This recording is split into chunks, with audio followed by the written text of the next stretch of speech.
Welcome back, everybody. And I'm Tanner. And I'm Jacob. And we are super pumped to get into Acts chapter 26 with you guys. But before we go there, Tanner, why don't you introduce our top 5 segment for this week? Are we doing top 5 first, or are we doing how was your week? How have you been first? How you been? He skipped. Okay. Well, We nixed how was your week in place of top 5. yeah, but it's been a while. We'll update them on how we're doing. Go ahead. All right. Things are going well for me. We're actually today, as of recording this, me and Kinsey are gonna get to go see our soon to be born child in February, on ultrasound. So that's going to be really cool. It's kind of like a special, I think they call it 3D ultrasounding. So you get to see more like the features, which is cool. And then, let's see, the transition here at church is kind of in full swing now. Coming in my direction because it's been going on for a while, but So when you say, go ahead. Sorry, when you say the transition is in full swing, like your grandfather's preached his last sermon and he's done now, or? No, he's preached his last sermon's in May, but starting the beginning of the year, it's going 75-25, 75 me, 25 him. Oh, okay. And pretty much it's already started because I'm preaching, let's see, 2, 4. I'm preaching 5 of the 8 sermons this month. So I thought you had meant the transition has fully started, as in like you were preaching every time now. That's what I thought you meant. No, but starting now through May, it's pretty close. And then I actually just finished my sermon calendar for next year this week. So that's exciting. Yeah, I know what I'm preaching going into into the year, but also especially when it comes fully to me and my responsibility going into June. And I'm excited about all of it, obviously, the whole schedule, but there's some specific things that I'm pretty excited about and passionate about. So that'll be fun when we get there. Which one of you wants to go next, Cabe, since you're in the middle? Okay, I'll go. I'm doing pretty good. My wife is done with school for the semester. She's got one more semester to go. And so that's real exciting. And we're at the church for the next month. So I'm not driving so much. I'm really excited to be kind of planted on top of the mountain. So everything's going good here. Just doing ministry and really gonna bear fruit now on top of the mountain. I guess I never thought I would be so excited to be in an office. Like I never thought a couple of years ago I'd be like, I can't wait till I can spend time in my office. But especially with the window coming in that you're. Yeah. Wow. Yeah, I'm switching offices, so I'm going from the basement upstairs. And so I'm really excited to have a window because I can. I'm excited. I don't like being wrapped in a basement, so having window and have some sunlight's going to be nice. But I sound really boring. I get a window and an office, but yeah. I completely understand. I went from one small window because we just moved offices, to 2 very large windows right in my face where I can see trees out the back, which is like one of the few places up here in the city that you can actually see trees, and a lot of them. So that really it's me. I go crazy without trees. You all really appreciate the little things in life. I might. Jake, how you doing? Doing all right. Fighting one of my yearly attacks from the allergies. the weather changes and I go to crap, basically. What's what happens. So if my voice sounds different, I don't know if you can tell or not over the internet, but fighting off one of those. Other than that, doing really good. For wrapping up this semester, I've been preaching at a little church in Robertson County, Kentucky.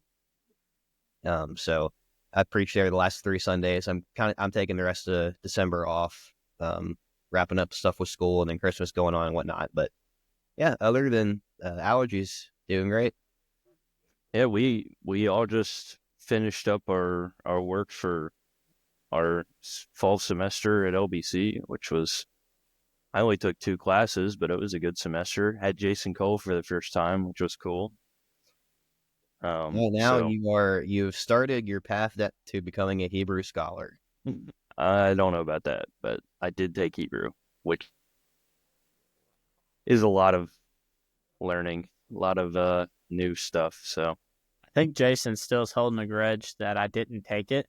He's mentioned it every time I've seen him. Is it that you didn't take it, or is it that you told him you were going to and then just didn't show up? Yeah, it was because I said I think I'm going to take it because my wife loves Hebrew, and then I didn't take it for pretty much that same reason because I didn't want to do the work and she would be intense about it. So I was like, no, and he's like, yeah, well, Meg is our Hebrew scholar when we need somebody, yeah, she really likes it, but or Jason, but Meg's a little easier to contact. easier to get a hold of. All right. Well, our top 5. Oh, wait. I wanted to just say, obviously you guys are probably noticing that things are a little different here with how we're recording the podcast. We've switched to this online format because we want to be more consistent with recording, and this is going to be the easiest way with us. I'm an hour from Jacob to the north, Jacob Simpson, and then Jacob Simpson's about an hour to the north of Cabe, or maybe more. Is it more than that? About 2. Yeah, it's About closer 2. to 2. Okay, so it's been a little difficult to get us all together, so we're gonna switch to this as our regular recording platform, and I'm excited about it. So,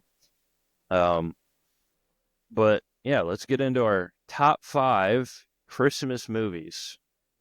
And I think we need to go 5-1 when we do this instead of 1-5 from now on, because that just makes a little more sense. We'll end with the big one. And do you guys want to do all of our 5s first? Yeah, let's do it like that. Okay. All right. Well, Jacob Simpson, you start us off. All right. So number 5 for me, we're going with How the Grinch Stole Christmas from 2000 with Jim Carrey. So we're going for number 5. That's a solid one. I would probably put that in my honorable mentions. Me too. Yeah. All right, go ahead, Kate. Oh, we're going like this. My 5 is Home Alone, number 5. Also an honorable mention. I mean, like number 1, number 2, number 1, original. Yep. Once you get past 2, they're pretty mid. Terrible. Yep. No, bad. Number 1. My number 5 is Rambo: First Blood. There is a Christmas tree in the theaters. Do what? Is that no, that's I think it's called Last Blood. That's like the last one. Oh, okay. But in First Blood, the first one, there is a Christmas tree it in the police station that Rambo is in, and so it is set in Christmas time, therefore it is a Christmas movie. I'm not gonna fight you on it. I go ahead, Tanner. Do whatever you want. That's fine. All right. Jake, hit us with your number 4.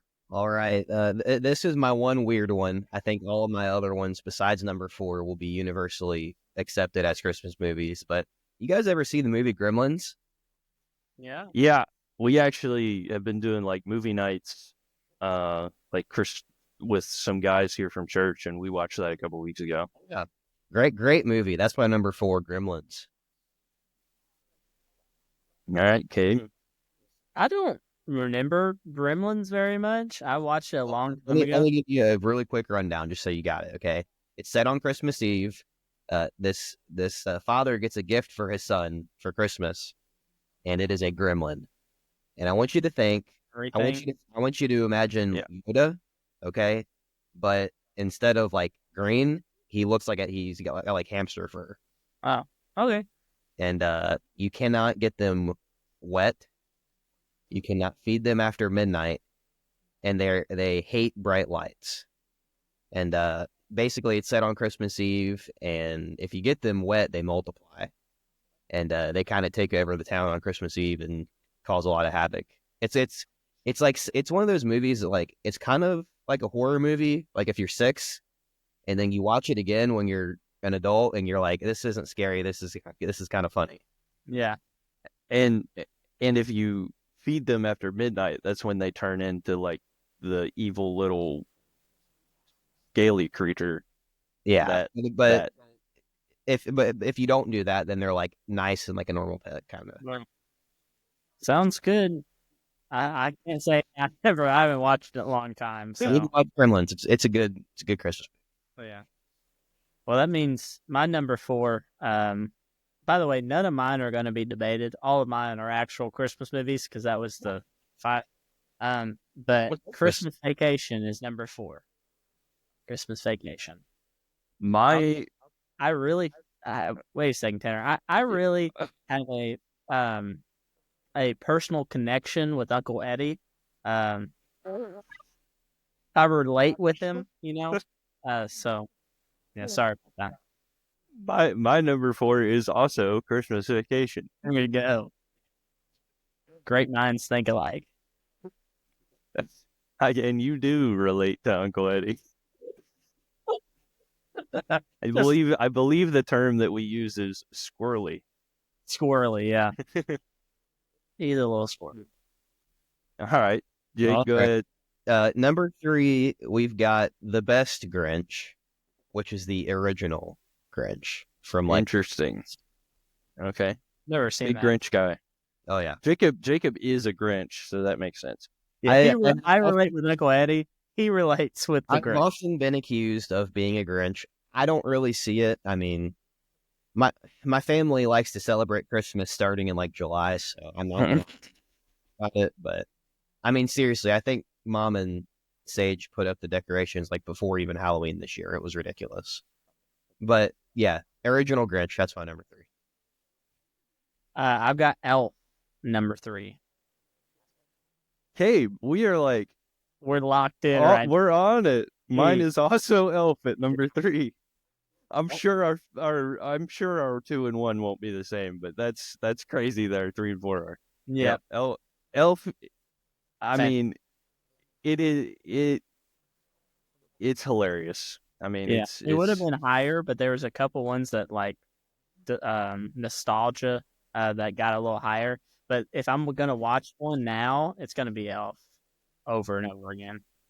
yeah, the scene where the raccoon he sees the raccoon and as he's entering New York City and it attacks him, like every time makes me laugh. It's Yeah. never not funny.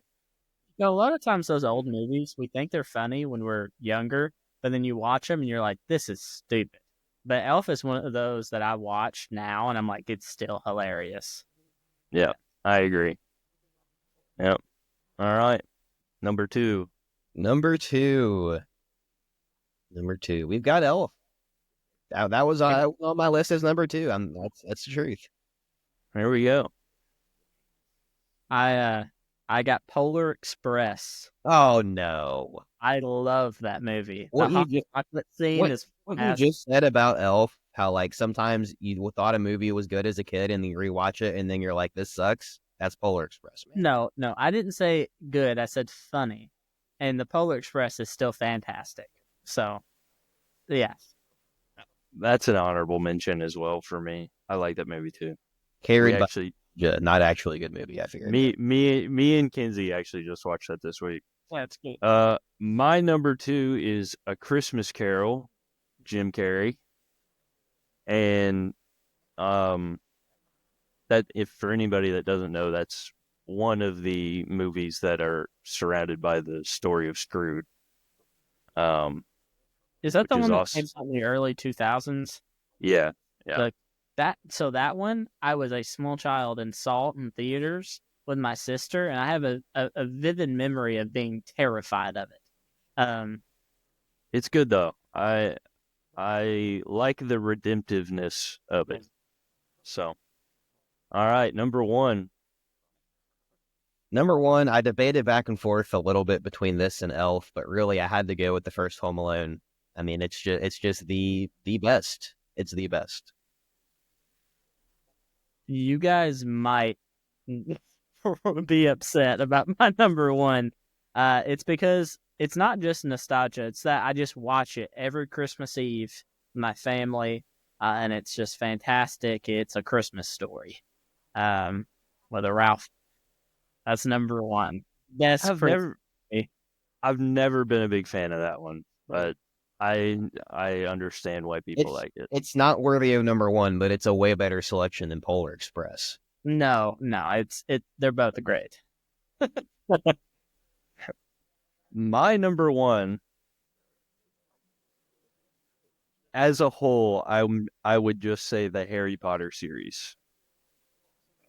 But in the spirit of picking one movie, I'm gonna say Harry Potter and the Sorcerer's Stone, the first one. What are we talking about here? Listen, 2 things. Number 1, me and my family for years, like around Christmas time, would watch the whole series. That was just like something we would do. But number 2, the first one specifically has a significant amount of time around the Christmas season. And just kind of it's a Christmas movie. Yeah, Tanner's out here picking movies about witchcraft. It's okay. I'll have to deal with that off air. Yeah. We'll have that a talk. And I'm gonna throw out an honorable mention. Another one. Shout out to Brian Schultz for reminding me of Charlie Brown Christmas, a nostalgic classic. Not a top 5, but definitely worth watching, especially the clip of Linus giving the Luke Christmas story. So, you all got any honorable mentions? No, I do have something. I'm glad no one picked those claymation ones. Never been a fan of like the claymation Rudolph and stuff. I know Brian Schultz disagrees heavily, but I do not like those at all. What's the Halloween Christmas movie with like? The Night Before Christmas, is that what it is? Yeah, that's Terrible. horrible too. I don't like that one either. Yeah. All right. Well, I think that's everybody's top 5. Well, I'm just gonna say, every time we drop one of these, I feel attacked personally, and so I'm gonna see if I get attacked personally again. Let me know. So good, and then you picked Polar Express, man. Let us know which top 5 is best. We'll post a poll or something on Facebook. But I for my sake, I want to know if I have a good list. Out of the 3 of us, I'm definitely the one that's got the most like critiquable list this time. I mean, what was your criteria? Like, if the movie mentions a Christmas tree for one scene, it counts as a Christmas movie? My criteria was, does it have Christmas in it?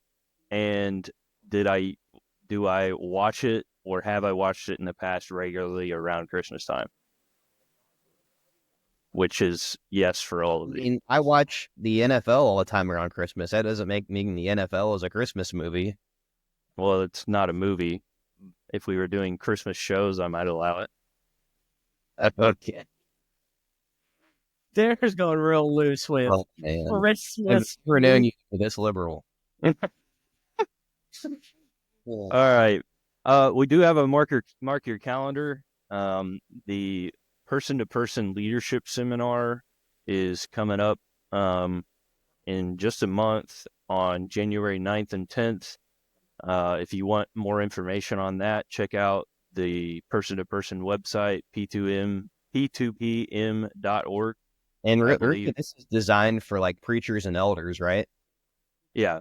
So if you're a preacher or an elder, or even somebody that is, Or like a youth minister too. Not just like just. yeah, but also somebody that maybe feels called to leadership, and at some point is wanting to seek after um, that calling. This would probably be something good to as a tool to prepare for that. I So guess saying it's for evangelists and elders would have been a better way to phrase it than just preachers. But Yeah. Oh, we also have LBC's next semester coming up, the spring semester. And so if you're interested in taking classes, you don't have to, be a traditional student age. You don't have to even be wanting to maybe do full-time ministry. If you just want to learn about the Bible, there's a lot of classes that can help you with that. And so, yeah, I don't know how would it would just call it school. What? you also don't have to be in Louisville. They're Oh yeah, all you can do it online. attaboy, Carrie 2.0. Goodness. Great job. Yeah, the schedule's out on Facebook. You should be able to find. Isn't it on Facebook already? Yeah, it's on the Yes. LBC Facebook. Yeah, and there's So you should be able to a find that. list of modules this semester that I'm really excited about. You said Cole's teaching one on evangelistic preaching that I'm really pumped about. So Careful, you're going to say that and then not show up, and you're really going to be dead. well, we'll see. I should be there. All right. Well, let's hop into. I think we decided, or you two decided, and I went with it because majority. But I think we decided that our segment for when we dive into the word is expository look. Is that what we decided on? I didn't Do we know we remember? decided on one. I think we just change it every week until we find one we like. Okay. I don't love that one, but Okay, well whatever. this week it's expository look. I mean, here you normally kind of lead the charge here, so you probably ought to be the one to pick. This is a A dictatorship, not a no. No. democracy. Go ahead. All right. Well, let's hop into Acts chapter 26. This is the end of Acts. Sometimes can be a little bit difficult to pull out key concepts because it's primarily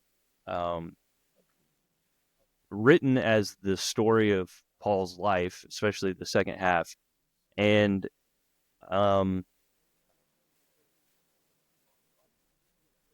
so there's sometimes it's hard to pull out certain concepts. But I feel like this chapter has one very key concept that we could talk quite a while on.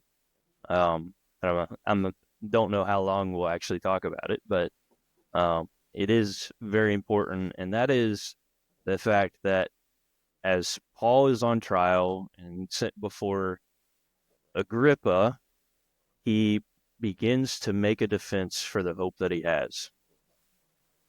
And Peter tells us to be ready to make a defense for the hope that we have. And so I think we really see that theme, that truth played out here in this chapter.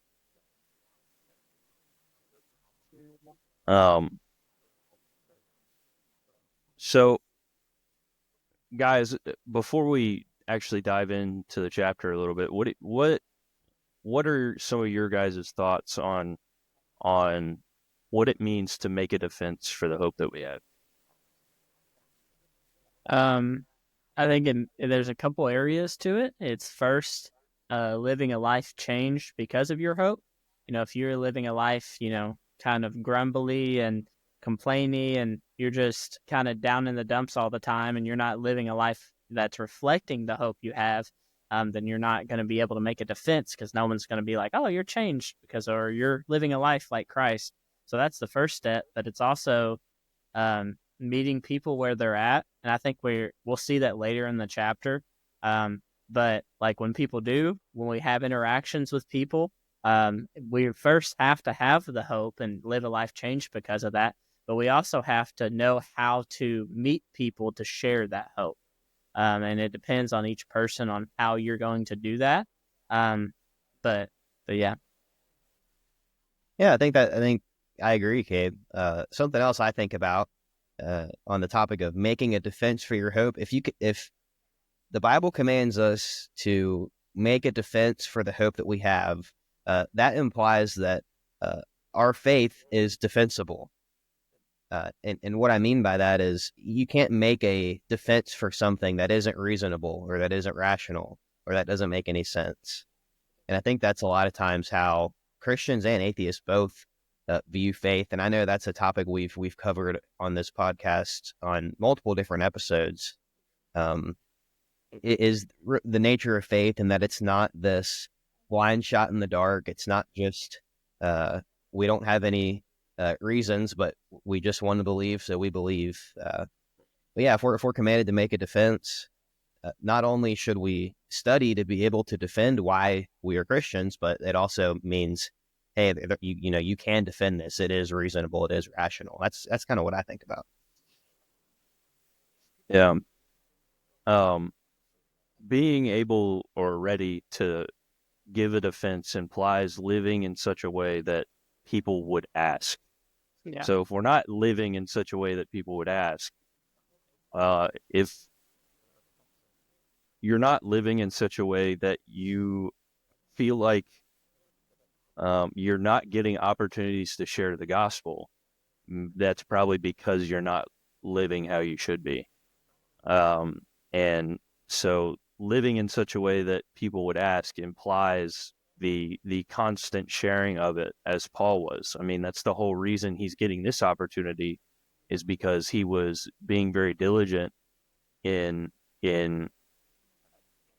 his life sharing it, and then he goes on trial because people were upset with him about it. The Jews were upset with him about it. So yeah, that's good, guys. So Paul's standing before Agrippa, and Agrippa says in the first verse, "You're permitted to speak for yourself." And so then Paul stretched out his hand and proceeded to make a defense. And I don't know why, but I wanted to look up what stretched out hand, like what that implies. And, you know, I first thought about like us worshiping in church and like lifting our hands, that kind of thing. But the commentator I went to, which most people go to Gareth Reese when they look at an Acts commentary, which is where I was, and he suggests that the stretched out hand means that Paul did this to emphasize his message and to portray boldness. So he wasn't being subtle. He wasn't being reserved or fearful. He was being bold in what he knew was right and the hope that he had. So are you telling me, Tanner, this is a biblical precedent for saying that as a preacher, I can flail my hands around violently? I think I have to think about that. Well, give me an answer, because I would like to know that. Okay, what do you think, Jacob? Because I don't know about you all, but No. I stretch out my hands quite often. I mean, I think it's regardless of if it's a big biblical precedent, I think it's a beneficial speech tactic at times, as long as it's done, within reason. It definitely could be distracting if it's a little too much, but yeah, I don't know. Might have to get some help on that one. I'm messing with you, Tanner. That doesn't really matter at all. I know, but it's an interesting thought. But anyway, so as we get into this, Paul starts by appealing to King Agrippa's knowledge. Kind of, I don't, how do I put this? He he appeals to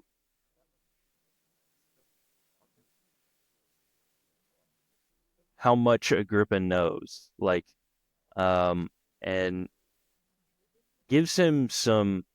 He gives King Agrippa a compliment. Is basically what I'm trying to say, and so we find that in um, verses 2 and 3, and he basically says, you know the religion of the Jews, you know the background of their faith in God, and the promises, specifically the promises is what he's appealing to about the Messiah or the Christ that was to come. And so what he's doing is setting Agrippa up to hear this claim that the promise that God had made has been fulfilled by Jesus. Um, and, you know, I think that goes to what Cabe said a few minutes ago about meeting people where they're at. What do you guys think about that? I think it's always a good tactic to, like, especially when talking about faith, to say something positive. Instead of, I think sometimes we like, in the broad scope of the Christian world, there's a thought that, you're going to hell, you start bad, and then you try to push them to the good. But I don't think that's very effective. It's better to say, I know you think rationally, don't you? Or, I know you really think and feel things deeply. And then say, connect that to faith in Christ. I think it's way more effective to be positive and then push them, you know, lead them to the gospel than to start negative. And I think that's kind of what he's doing here. He said, I know that you know the custom of the Jews, and I know you really have studied that. And then he kind of leads that to Christ, which I think is a really effective tactic he used here. Yeah, and you still have to bring up sin. Yeah. You But just you don't can start. but you can do it in a way that doesn't immediately turn the listener's ears off. Yeah. Uh, so, Jake, you got anything on that? I mean, yeah, I agree with what you guys said. Later on in the chapter, we'll see Paul kind of do a similar thing where he uh, asks him, "Do you believe in the prophets?" And then Paul says, "I know that you do." So we definitely see Paul trying to utilize that opportunity of he knows some things that Agrippa believes, so he's trying to weave that into his presentation of the gospel, which I think is probably wise. And this is a little off topic, but I like in verse 2 that he says, I regard all the things which I'm accused of by the Jews, and I consider myself fortunate. And I like the thought that he's like, I'm fortunate to be here today. And when we think of, if we're in a fortunate situation, we probably wouldn't be describing the one Paul's in, because he's in chains. He's wrongly accused. People are treating him poorly and telling him that he's doing wrong against his God. And then he's for this in front of this king and going, I'm fortunate to be able to be here. And I just think that shows, how positive Paul is. He always keeps the gospel in focus, and not he doesn't focus on where he's at, but he's focused on what he's doing, which I think is really cool. Yeah, and I think that also speaks to the fact that Paul was so dedicated to the gospel that he believed it was worth everything. Yeah. It it was worth it to him to sacrifice his life for it, and eventually he does. But the reason that he considers himself fortunate now is he's willing to sacrifice anything, but he's still here with an opportunity in front of him and several opportunities to come down the line as well from this moment. Um, and And so that's really cool. And I think, what that should teach us is that sharing the gospel is worth giving everything that we have. And when we think about it, that's exactly what Jesus did. Jesus gave everything for the purpose of the gospel, for it to be a thing. And so I think that adds an element to picking our cross up daily, being willing to focus everything on the priority of the gospel message in our lives. So Paul begins to take advantage of this opportunity, and it's into telling him about Jesus. And I love the way he does this, because he doesn't refer to Jesus right away as the Christ. In verse 9, he says, "So then I thought to myself that I had to do many things hostile to the name of Jesus of Nazareth." And what he's not only appealing to the fact that at one point he was against the faith that he now holds to, but he's also using the name Jesus of Nazareth as a historical fact that Jesus existed, and that he was real, not just it's not just like a religious name that people throw around, but this was the real person of Jesus. And I think that, especially with people that have no faith background whatsoever, that can be a very effective approach, is using the name Jesus of Nazareth as the historical figure that died and rose, not just like implying that his resurrection is not just some myth, it's a historical fact along with Jesus's very existence here on earth. That's a big deal.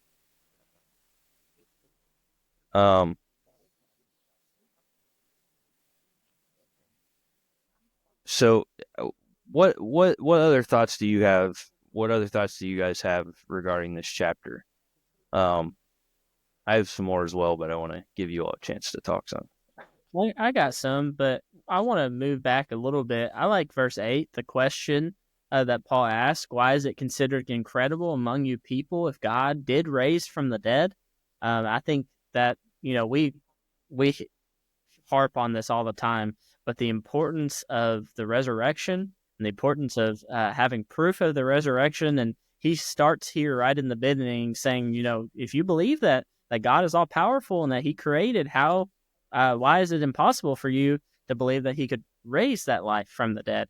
And so Paul, he started in that question right at the beginning, telling him, the importance of Christ and his resurrection, and bodily resurrection from the dead. So I thought that was cool.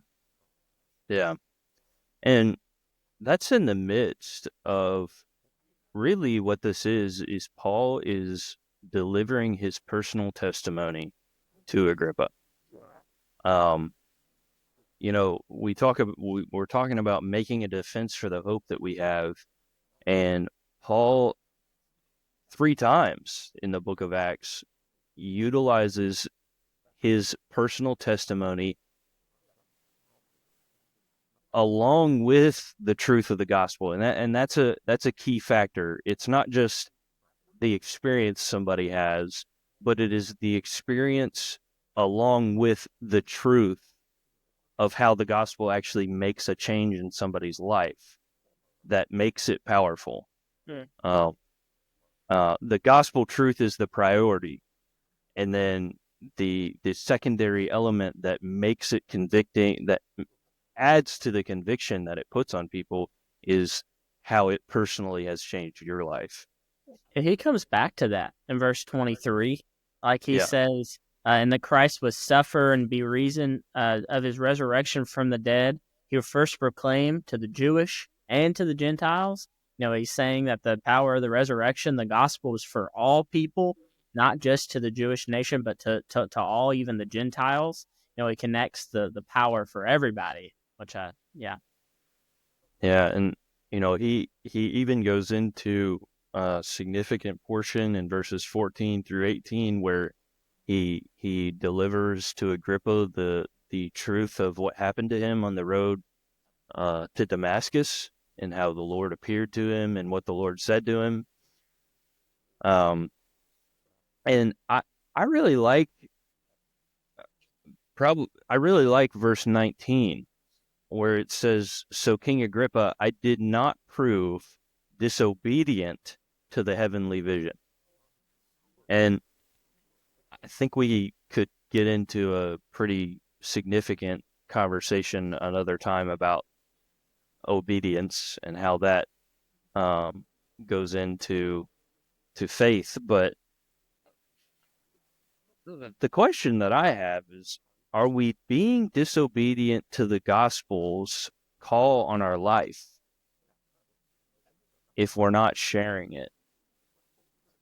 If we're not, well, first of all, if we're not accepting the call to become a Christian, to place our faith in Jesus Christ, which is part of the call that was on Paul, but the other half of it was that he was in verse 17, or let's see, hold on. In verse 16, it says that Jesus is saying, to appoint you a minister and a witness not only to the things which you have seen, but also the things in which I will appear to you. So Jesus is commissioning him to go be a representative for Christ, to be a witness of the gospel message and the truth that is in that. And so, the gospel comes to us differently than it came to Paul. It comes to us through hearing the word, hearing the gospel. But are we being disobedient to that? That seems like a silly question, I think, when I ask it, but there are so many people that claim to be a Christian, but either A, have not obeyed the conditions of accepting the gospel, or B, maybe they have, but now they aren't allowing the gospel to change them for the purpose of sharing it and bearing fruit. Well, that's ignoring the mission and the purpose that Jesus gave the church, right? And Yeah. you think about the Great Commission in Matthew chapter 28, verses 18 through 20 there. That's not just for those apostles on that day, or those disciples that Jesus was talking to, right? I think we would all be in agreement there that that's something for all of us. And so if we're going to be Christians, if we're going to follow Christ, that's the purpose he's given us, is to go out and make disciples and baptize people.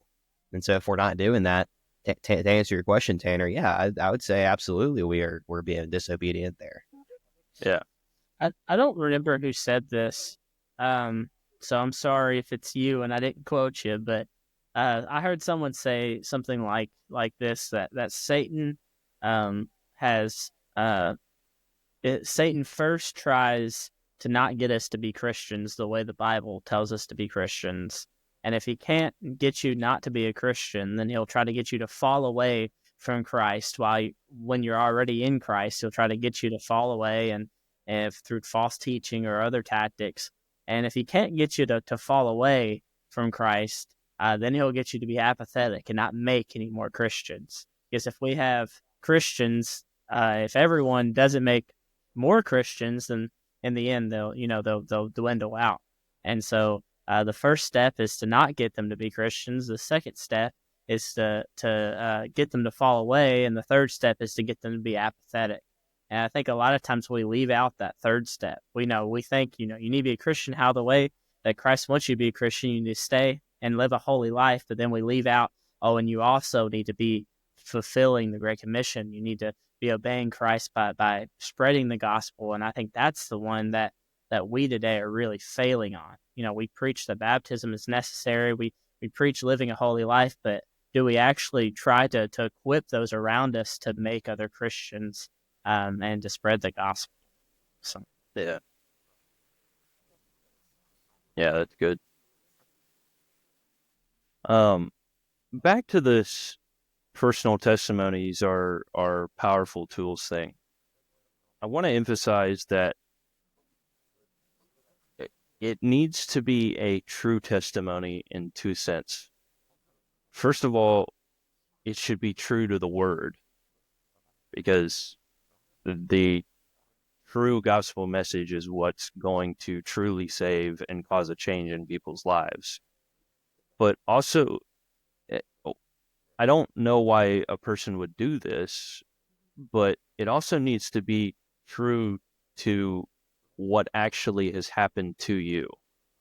Because I've known people and have heard of people like lying about their past in order to have like a greater effect, because they don't feel like uh, their story of conversion is like a big deal enough, I guess, if that makes sense You to mean you like guys. emphasizing how bad of a person they were before they were a Christian? Yeah, or making up some story about like I heard from God. or something that happened. Like I got in a car accident, and that's when the conviction really set in, is when I was on death's door. And maybe that's true for somebody, but like don't make that up just to add emphasis to your story, because you're like, well, you're trying to share the truth of the gospel message. That is the power of God for salvation. That in itself will do the work that it needs to do. We don't need to make up some elaborate story I to think for it to have an effect. I think where that comes from is that there's some um, denominations that you have to have something happen to you for it to be in a salvation account. You know, you have to hear a voice from heaven. You have to feel a call on your heart to change, that God had to do something to you to be able to be saved. And, you know, I think that has leaked into our mindset. You know, I had to realize how bad I was. And then we exaggerate. But the truth is, you just got to realize that you're a sinner. You've got to accept the gospel by being baptized and being forgiven of your sins. And so I think it comes out of denominationalism, in my opinion. People exaggerating. Yeah. And And I really like this idea you're talking about of, sometimes people don't feel like their conversion testimony is maybe as powerful as somebody that becomes a Christian later in life, and they were caught up in drugs and they were in prison, and they were all these horrible things. And well, sometimes we can feel like, well, maybe Christ actually did do more for that guy than he did for me. Coming from the perspective of, well, I was raised in a Christian home, and I was raised with godly parents, godly grandparents. Um, we can be tempted to think that. And I think something that Paul says in this chapter, well, Paul doesn't say it, so something that's in this chapter really hits on that. I want to read a couple verses here. Really just, 18, Acts 26:18. This is Jesus talking to Paul in his conversion account. And here's what it says. I'll start at verse 17, 16, so I'm not in the middle of a sentence. But get up and stand on your feet. For this purpose I have appeared to you. And again, this is Jesus talking to Paul.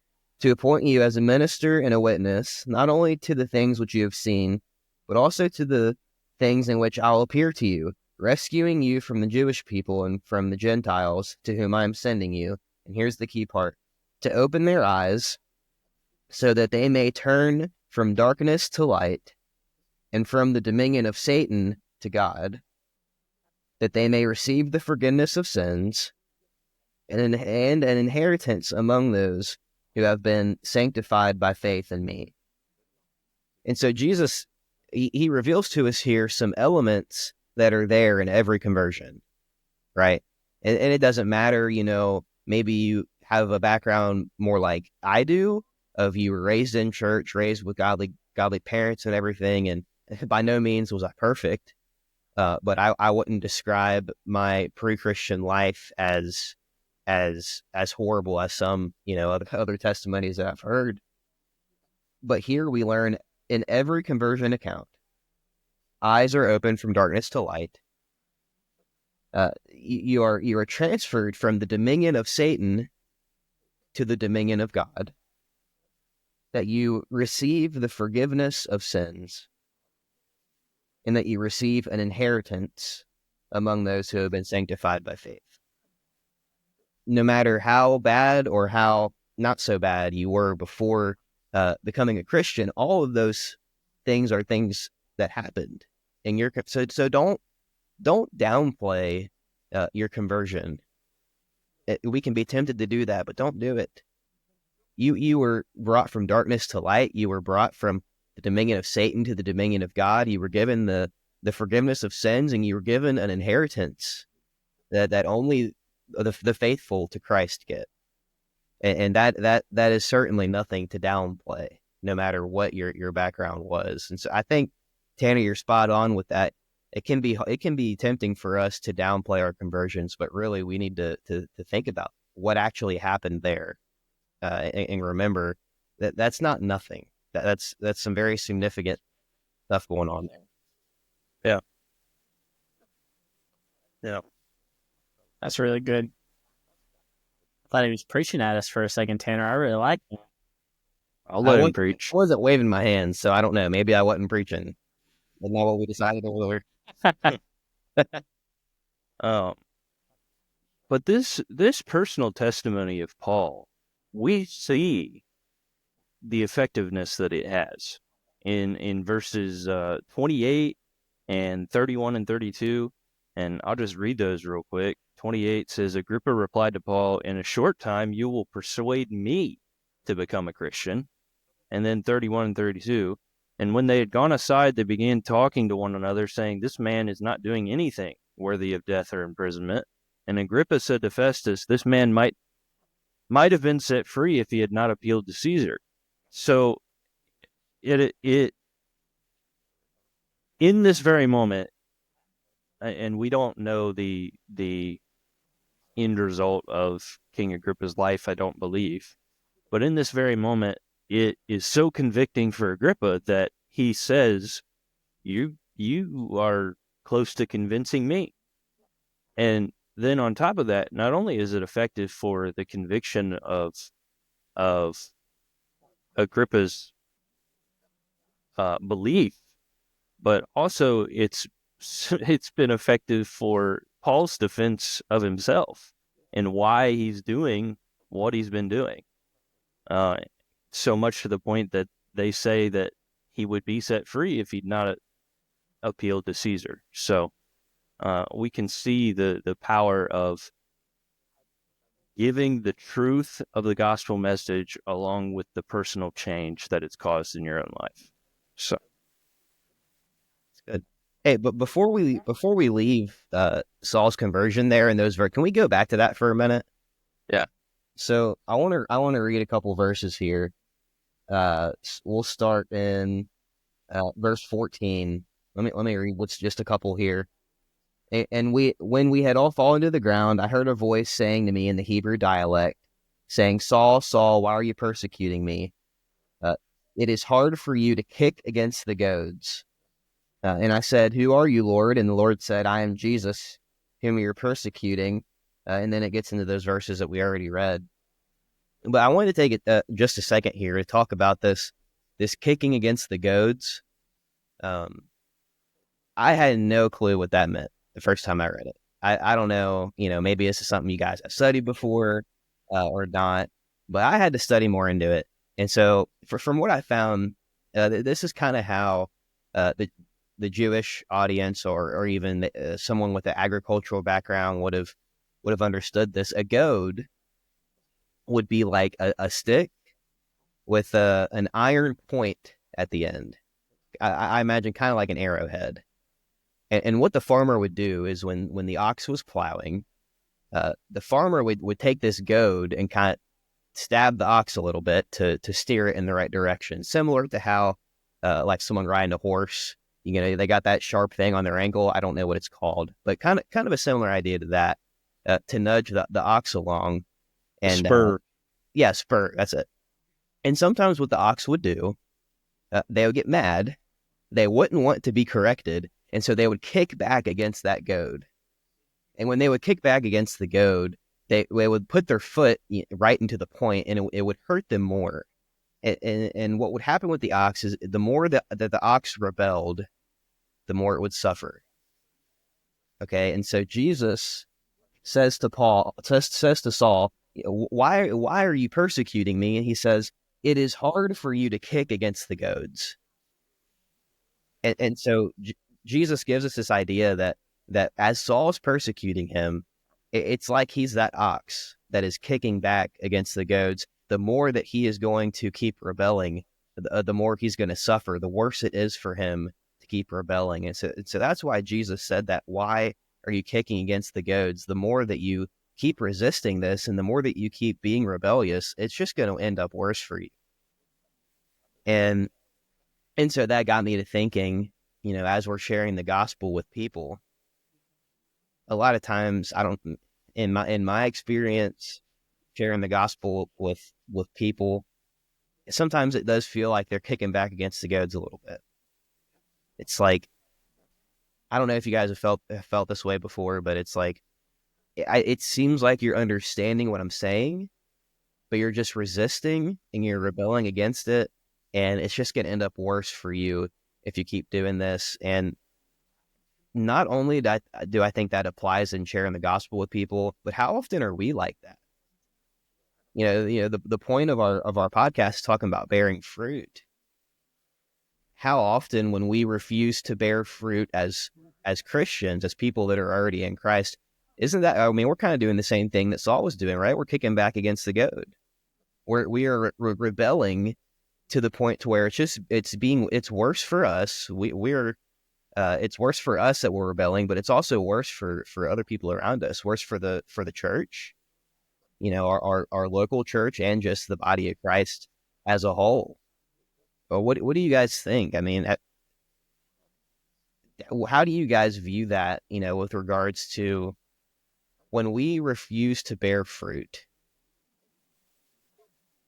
Have we taken a moment to think about, okay, not only is that bad for us and our relationship with Christ, but that's bad for the local church we serve, and that's bad for the church as a whole, because we're limiting the growth. Yeah, you actually preached a sermon on like our eternal outlook, our eternal focus. And I really think that speaks to that. When when our priority is the gospel, we're living in such a way that our priority is that eternal focus. I think the Bible says, like looking towards heaven, or primarily the point is our whole life is centered around and compelled by our relationship with God. And if we aren't living with that eternal focus, then a priority is not going to be sharing the gospel. And that leads to suffering from kicking against the goat, because when we allow ourselves to be distracted from what we should be focused on, when we allow ourselves to be distracted from our relationship with Christ, the promises of peace, of being able to endure or persevere through all things, as Paul writes about in Philippians, the promises of joy, those things seem really hard to reach when our focus isn't on God. Right. And so, so many people that claim to be a Christian wonder why they're not experiencing these promises. And part of that's because we have a misconception of what those promises are. The promises of peace and joy aren't these promises of,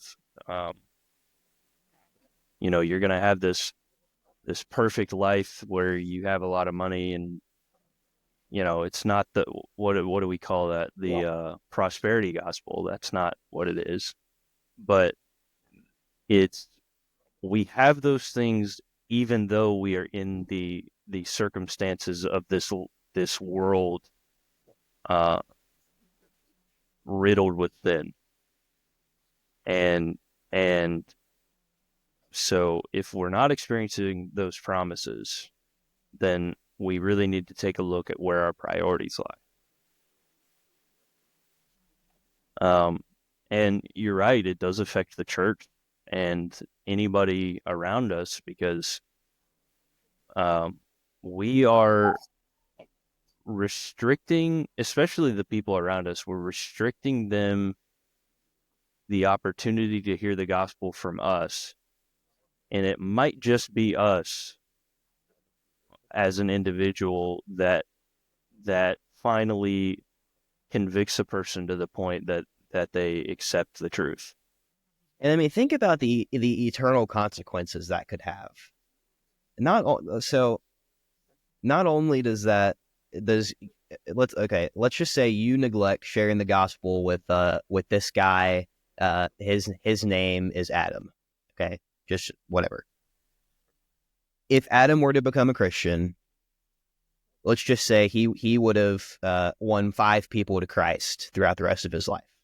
Okay, well then those 5 people would have won 3 more people each through their life. And you keep tracking this through the generations until Christ returns. How many people are not in heaven because you didn't share the gospel with Adam? Not only is Adam not there, but the 5 people that Adam won wouldn't be there. And then the 3 more people that those 5 people won wouldn't be there. I mean, that's huge consequence there for our being neglecting our responsibility as a Christian. Yeah, that's a really good point.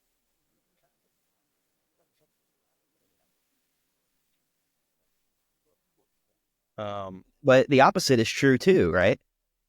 The opposite is true in the sense of, someone may be a Christian for 50 years of their life, and maybe they're discouraged. Like, man, I've only baptized one person. I've been trying to share the gospel for years and years, and I feel like I communicate it the best I can, but I just really have a hard time winning people over. I won over my family member, my one friend, but other than that, I've had no success. Well, first of all, our success is to be faithful to what Christ has called us to do. So if you are sharing that, regardless if you're making converts or not, you're being successful, for one. But for two, I mean, the value of one soul in the mind of God is incomprehensible to us, for one. But for two, one person can make a huge impact in eternity and in the church, because of the ripple effect of, well, they win someone to Christ, and then that person wins a couple more, and then those couple more win a few more, and it just builds and builds. Yeah, and I really like that first point about even one soul, what that means to God. I mean, Jesus talks about leaving the 99 for the one, and he talks about the joy in heaven if even one comes. The angels celebrate because of how significant it is. So, yeah, that's a good point. I have kind of one last thought, but Cabe or Jacob, do you all have anything else you want to hit on? That's kind of it for me. That's really all I wanted to hit at, is what we've already covered. So I might still stuck on the goads. I haven't thought of that before. That was really good, Jacob. Yeah, I agree. I wanted to bring up a point from verse 29. The Bible says, and Paul said, I would wish to God that whether in a short time or a long time, not only you, but also all who hear me this day might become such as I am, except for these chains.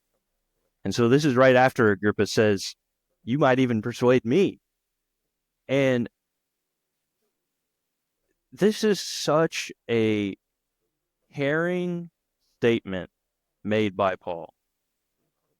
I wish that all of you would be as I am, meaning as I am in Christ, except for these chains, because obviously he's standing before them, on trial. And this is another element of us sharing the gospel that's so important. We have to, it can be very easy for us to come across as if we're just sharing the gospel for our own sake. But really, the reason we're sharing the gospel is for the sake of the people we're sharing it with. And in this verse, we see Paul's not just trying to make this defense for his own life, but he genuinely cares for Christ and for others above himself, above his own life. And what I want to emphasize from this whole text, along with this making a defense for the hope we have, is that making that defense, it may not be to save your own life. And it definitely isn't, we definitely don't do it just to be right. But it definitely is because it might save the life of the one who hears it.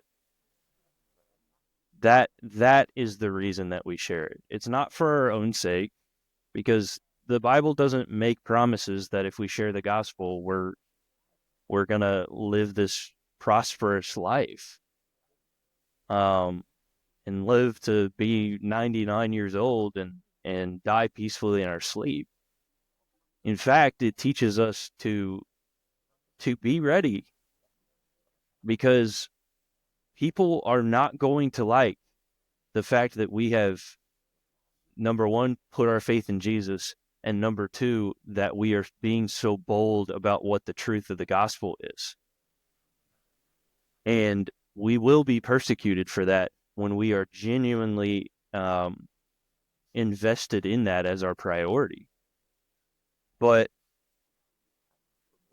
and so it's not for our own life, to save our own life, in the sense that we're trying to keep others from killing us. It is part of living a life of faith. So that's, in that sense, it is part of saving our own life, if that makes sense. And it isn't just to be right. We're not just trying to argue for the sake of argument to be right. And I know me and Jacob Simpson love to do that, especially with each other. But when it comes to the gospel, that's not the point. But it is, we do share it because it might save the life of the one who hears it for eternity, so that they can have eternal life. And because we've got to stay faithful to what Christ has commanded us to do, even if they don't respond well. Yeah, and that's what I mean by when I was talking about it might not save your life. I'm not saying that we shouldn't be faithful in it. Right. I'm saying that it's not just to save our life here on earth.